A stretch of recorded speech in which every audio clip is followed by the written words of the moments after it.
মই এই মুহূৰ্তত উপস্থিত আছোঁ ধেমাজিৰ চিলাপথাৰৰ পৰা আলঙলৈ যোৱা পথত আৰু এই পথটো এতিয়া পৰ্যবেক্ষিত হৈছে এটা পুখুৰীলৈ। অকাজানৰ পৰা আলঙলৈ যি সুদীৰ্ঘ পথছোৱা আছে এই পথছোৱাত এতিয়া মৰণফান সদৃশ গাঁতৰ সৃষ্টি হৈছে, যাৰ প্ৰতি ভক্ষেপ নাই এই ইয়াৰ দায়িত্বত থকা NHIDCL-ৰ। 515 নং ৰাষ্ট্ৰীয় ঘাইপথ এতিয়া মৰণফাণ্ডলৈ পৰিণত হৈছে। এয়া চিলাপথাৰ পৌৰসভাৰ দৃশ্য। চিলাপথাৰ পৌৰসভাৰ অধীনে যিখিনি অঞ্চল আছে এই অঞ্চলত এতিয়া পুখুৰী সদৃশ প্ৰকাণ্ড প্ৰকাণ্ড গাঁত, কিন্তু তাক লৈ ইতিমধ্যে মেৰামতি অথবা পুনৰ নিৰ্মাণৰ প্ৰতি কোনো ধৰণৰ গুৰুত্ব প্ৰদান নকৰে NHIDCL-এ। এটা কথা উল্লেখ কৰিব লাগিব যে এই অঞ্চলটোৰ পৰা প্ৰতিনিধিত্ব কৰি গৈছে লখিমপুৰ লোকসভা সমষ্টিৰ সাংসদ প্ৰধান বৰুৱা। সমান্তৰালভাৱে অৰুণাচলত আছে আন এগৰাকী সাংসদ কিৰেণ ৰিজিজু। কাৰণ অৰুণাচল চুবুৰীয়া ৰাজ্য অৰুণাচললৈ এইটো এটা মূল পথ হিচাপে বিবেচিত হোৱা এই পথটোৰ বৰ্তমানৰ যিটো অৱস্থা, এই অৱস্থা অতিকৈ শোচনীয়। মই দেখুৱাইছোঁ কেনেধৰণে আচলতে ৰাইজে অহা যোৱা কৰিব লগা হৈছে। সেয়া কিন্তু আপুনি এই পথেৰে অহা যোৱা কৰা প্ৰতিজন পথচাৰীয়ে অনুভৱ কৰিব কেনেধৰণে যমৰ যাতনা ভুগি তেওঁলোকে এই পথেৰে অহা যোৱা কৰিছে। কি অৰুণাচল কি অসম, প্ৰতিখন বাহনেই যিধৰণে আচলতে অহা যোৱা কৰিছে তেওঁলোকে প্ৰতিটো মুহূৰ্ততে দুৰ্ঘটনাত পতিত হ'ব পাৰে। কাৰণ এজাক বৰষুণ দিলে এই প্ৰকাণ্ড গাঁত হোৱা এই অঞ্চলসমূহত যিকোনো মুহূৰ্ততে দুৰ্ঘটনাত পতিত হৈছে বিভিন্নজন। কিন্তু এই ক্ষেত্ৰত নিৰ্বিকাৰ বিভাগীয় কৰ্তৃপক্ষ। আমি দেখুৱাইছোঁ যে কেনেধৰণে এইসকল লোকে পাৰাপাৰ হৈছে, কিন্তু এই পাৰাপাৰ হোৱা লোকসকলে যিকোনো মুহূৰ্ততে দুৰ্ঘটনাত পতিত হ'ব পাৰে। একাংশ স্থানীয় সচেতন যুৱক আছে, আমি তেখেতলোকৰ পৰা কিছু জানিবলৈ চেষ্টা কৰিম। কাৰণ তেওঁলোকে এই অঞ্চলৰে যুৱক, কাৰণ এই পথেৰে দৈনিক শ শ যান বাহন অহা যোৱা কৰে। কি প্ৰত্যক্ষ কৰিছে বৰ্তমান 515 নং ৰাষ্ট্ৰীয় ঘাইপথৰ অৱস্থাটো কি?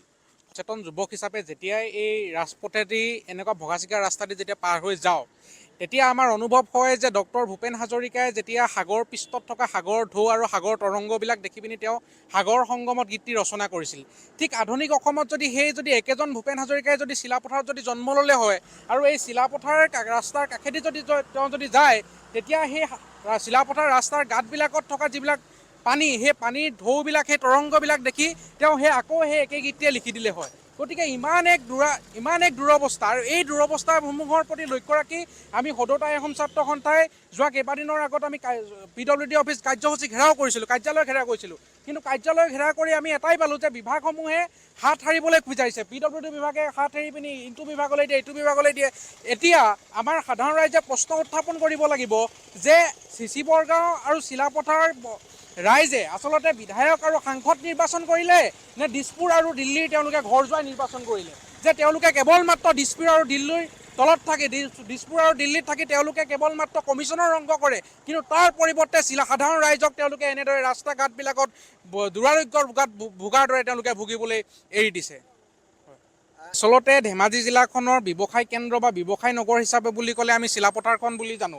আৰু এই চিলাপথাৰখন এখন ব্যৱসায় নগৰ, আটাইতকৈ ৰেভিনিউ দিয়া এখন চহৰ। আৰু এই ৰেভিনিউ দিয়া চহৰখনৰ যদি এনে এক অৱস্থা হয়, তেনেহ'লে আপোনালোকে ভালকৈ ভাবি চাওক যে গাঁৱৰ অঞ্চলবিলাকৰ ৰাস্তা ঘাটবিলাক কেনেকুৱা, প্ৰকৃত উন্নয়নৰ ছবি কি? চৰকাৰে ফ্লাইঅভাৰ দেখুৱায়, চৰকাৰে হাইৰোড দেখুৱায়, চৰকাৰে সেই ফ্লাইঅভাৰবিলাক দেখুৱাই তেওঁলোকে উন্নয়নৰ প্ৰতিশ্ৰুতি দেখায়, কিন্তু বাস্তৱ ছবি, এডভাৰটাইজমেণ্ট আৰু বাস্তৱ ছবি আচলতে এই ৰাস্তাৰ ঘাটবিলাকেই বুলি মই ভাবোঁ। বিজেপি নেতৃত্বাধীন শাসনাধিষ্ঠ চৰকাৰে ফুলজাৰি মাৰি বিকাশ আৰু উন্নয়নৰ বিষয়ে যিধৰণে তেওঁলোকে শ্লোগান দি আহিছে, তাৰ সম্পূৰ্ণ বিপৰীত ছবি প্ৰতিফলিত হৈছে আমাৰ ধেমাজিৰ এই চিলাপথাৰৰ পৰা যিটো অৰুণাচলৰ আলঙলৈ যোৱা হাইৱে পথটোত। এই পথটোৰ যি দুৰৱস্থা, এইখিনি কথা ইতিমধ্যে আমাৰ 15 বছৰ শাসনত থকা বা 25 বছৰ শাসনত থকা সাংসদ প্ৰধান বৰুৱাৰ এইটো তেওঁ গৃহ সমষ্টিত থকাৰ পাছতো তেওঁলোকে আজিলৈকে এই পথটোৰ মেৰামতি কৰাৰ ক্ষেত্ৰত তেওঁলোকৰ কোনো গুৰুত্ব আৰোপ কৰা নাই। অৰুণাচল প্ৰদেশৰ কিৰেণ ৰিজিজু ডাঙৰীয়া এইফালেও অহা যোৱা কৰে, তেওঁলোকৰ এইটো ঘাইপথ হোৱাৰ পাছতো তেওঁলোকে আজি কোনো গুৰুত্ব প্ৰদান নকৰিছে। ইয়াত ইমান এটা মানে ব্যস্ততাপূৰ্ণ পথ, যিটো পথত ইয়াৰ পৰা কুঁৱাৰী পাথৰৰ শিল বালি দি গোটেই সমগ্ৰ Dibrugarh district, Sivasagar district, Jorhat district, Golaghat district ইত্যাদি তিনিচুকীয়া জিলালৈকে ইয়াৰ পৰা উন্নয়ন কৰি আছে লখিমপুৰলৈ।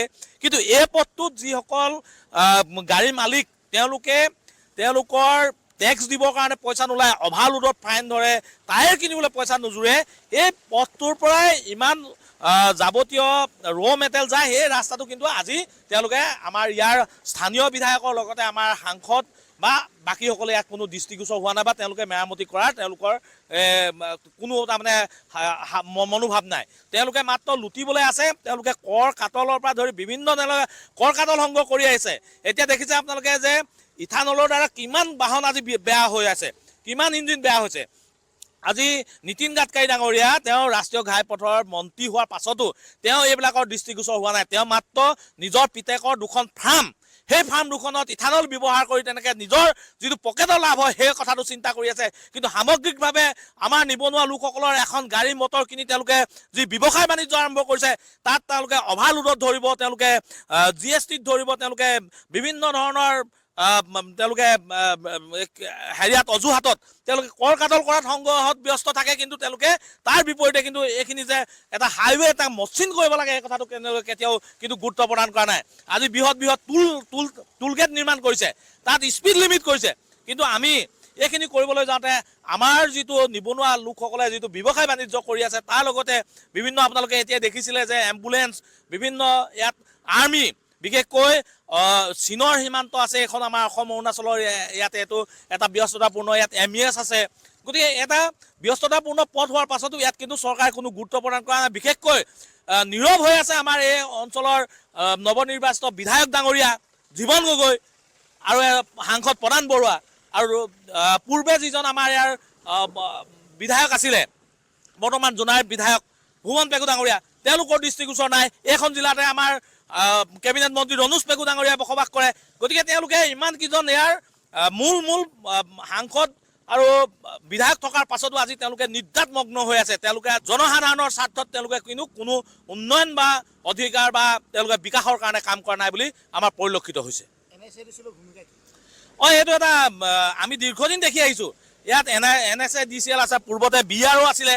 তেওঁলোকৰ গাফিলতি আজি চাওক, এইটো ৰাস্তাৰ লগতে আপুনি জোনাই লিংক ৰোড চাওক, অকল NSADCL নহয়, আপোনাৰ আমাৰ চিলাপথাৰত যিটো আমাৰ PWD ৰুৰেল অফিচ আছে বা আমাৰ যিটো পুকিয়া ৰাস্তা বা অন্যান্য যিটো অকানলৈ যোৱা পথ, জোনাইলৈ যোৱা লিংক ৰোড, আৰু ক'তোৱে সুচল অৱস্থাত নাই। চবতে মানে বিয়াগুম দ পুখুৰী খাল, তাৰ মাজে আমি জীৱন নিৰ্বাহ কৰিবলগীয়া হৈছে। আপুনি বিচৰা বাতৰি পাব কেৱল নিউজ 18 এপত। নিউজ 18 এপ ডাউনলোড কৰিবলৈ স্কেন কৰক এই QR কোড।